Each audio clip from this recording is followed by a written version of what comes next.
Hey guys, welcome back to another video on the channel, my second upload of today. Yeah, I'm excited, I really am excited. I just want to get more videos out. I just want to discuss Newcastle United more because I've had a season ticket for a decade now. I never ever think in my wildest dreams that Newcastle United will be the richest club to ever exist.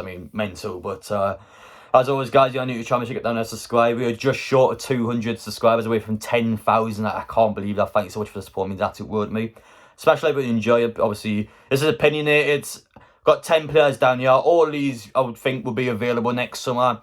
Yes, some of them probably won't be realistic, but I mean, hey, we've got the money now, so you never know. But obviously it's opinionated, so let me know down below your thoughts on who should be signing. But yeah, 10 signings that Newcastle United should make with their new owners. But I took a little bit of inspiration from Rubenstein's video, actually. He put on both 40 and 5 changes that Newcastle United owners will make. I'll put it down in the comment section for you, so go check out. Sound guy, make sure to subscribe to him. But anyway, without further ado, let's get into it.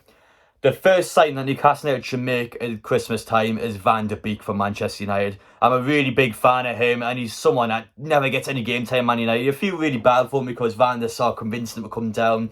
He's got his lovely letter out for, and I mean, Van de Beek really thought like he was going to be a player that's going to be consistently playing week in, week out for Man United, but it obviously hasn't happened.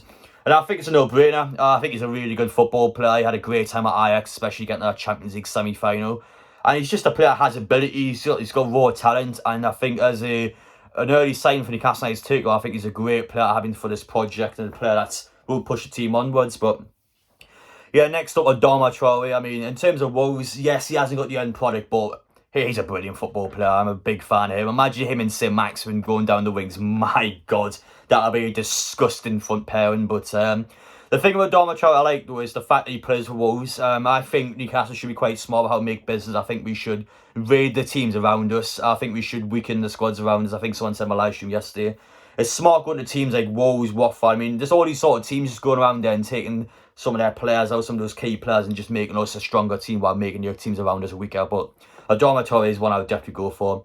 South and Watford and Noah Winger. I mean, yeah, I would get one of these two. Again, a player I've adored this season. I think he's been really good for the Watford. I mean, I'm surprised he's still there. I thought he would have left in the summer, but no, he's still there and he's having probably his best season ever so far. So, again, I think Newcastle should keep a good eye on him, especially if Watford do get relegated. I think a team like Newcastle should be all over him. But yeah, no, our team has a chance of getting relegated this season. Southampton, I think Ward-Prowse, I can't believe he survived that summer. I mean, Danny Ings, Vestergaard, Birch, and all these players are getting so Ward-Prowse somehow survived. I mean, he's a brilliant footballer again, great set-piece taker. And lucky not to get in the England squad at the Euros, I felt like. But, I mean, again, he's a class player. He's a player who would be all over as a new owner at this football club. I mean, yeah, a really, really good player. I mean, in terms of Newcastle, I would personally play Van de Beek and have Ward-Prowse in the centre, and I would have Joe Willock in a 4-2-3-1. I'd have him behind the striker. I think those three in the kind of midfield, I mean, I think that would work really well. But in terms of strikers, though, I mean, yes, Callum Wilson's injury problem, so I can't get a striker there. The two options I'm kind of looking for, both from the Premier League. I think Maupay from Brighton, I'm a big fan of him. Divock Origi, I think his time at Liverpool's coming to an end. I mean, yes, he's not the player, he's not an amazing player, but as a short-term option for a season or two, I mean, I think he's be a great player to rotate alongside Callum Wilson.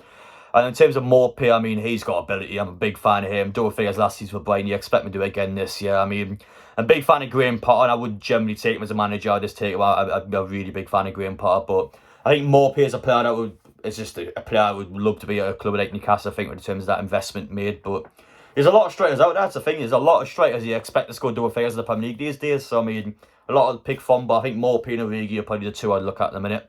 Kamara from Marseille in terms of midfield. I haven't actually watched this guy before, so I can't really comment him too much. But a lot of people have been banging on about him. Newcastle need to get him, pretty much saying, I haven't watched any about him. That's all I can say. But, I mean, a lot of people are telling us to get him. So, I mean, his option that sounds to be available. I mean, yeah, I don't know. We'll see. Jesse Lingard, his contract expires at the end of the season for Manchester United. I mean, he's on something. He gets no extension money. I mean, he's not going to get played there anymore. Ronaldo coming in, Sancho coming in. I mean, he's a brilliant player again. He went to West Ham on loan, so I mean, he's willing to drop down there to get some game time. I think with a project like Newcastle, with all that money there, yeah, I think we could coax him in. I think Lingard is a brilliant football player. I mean, he's still got it. He definitely still has it, and I think in terms of Newcastle, I want to see some attacking football, and Lingard's a player that has that flair. I'm a really big fan of him. Now to a couple of unrealistic ones, but I mean, you never know. Both these players are contracts expired at the end of the season. First one's Dybala. Would he be willing to come to Newcastle United? You don't know. I mean, you wouldn't think so at the minute, but hey, you know how things quickly move in terms of takeovers. But yeah, I think he will leave Juventus at the end of the season. They're not the same, are they? I mean, Ronaldo was kicked on Man U. Yes, he didn't fit Juventus' style, but yeah, they're not the team they were a couple of seasons ago, I think. And in terms of Dybala, you would reckon some of these top players are starting to jump ship, I would think. But yeah, it depends who offers them out there, but I think Newcastle United should definitely put an offer in at least, if not how realistic it is. Gareth Bale, again, another player, I expect to leave Real Madrid at the end of the season. His contract expires as well. I mean, he clearly doesn't like the club. He clearly he's not interested anymore. And again, depends who puts the offer in out there, but I think Newcastle United should definitely put an inquiry in. I mean, as long as the offer's there, I mean, that's what we should be doing for these sort of players. And last but not least, I think Todd Cantwell, I mean, Norwich are going to get relegated. I mean, there's so many Norwich players you can kind of go in for. There's a couple of decent ones. I think Max Owens was sort of a short-term right back, be a good one for Todd Cantwell. I'm still a big fan of him, and I think he'll be a great sort of rotation part to have at the club. But, I mean, hey, that's the thing, you know, you got to look at these players in rotations now. I mean, it's mental. It's meant to have this mentality. I mean, I remember coming out so much time kind of speculating about what signs we should make. I just never thought in a million years that these sort of things would be possible, but mental, innit? I love it so much. But anyway, guys, thank you all for watching. Take care. I'll be back tomorrow for the Gateshead match, but man, it's just mental, innit? But thank you guys for watching, though, and I'll see you later.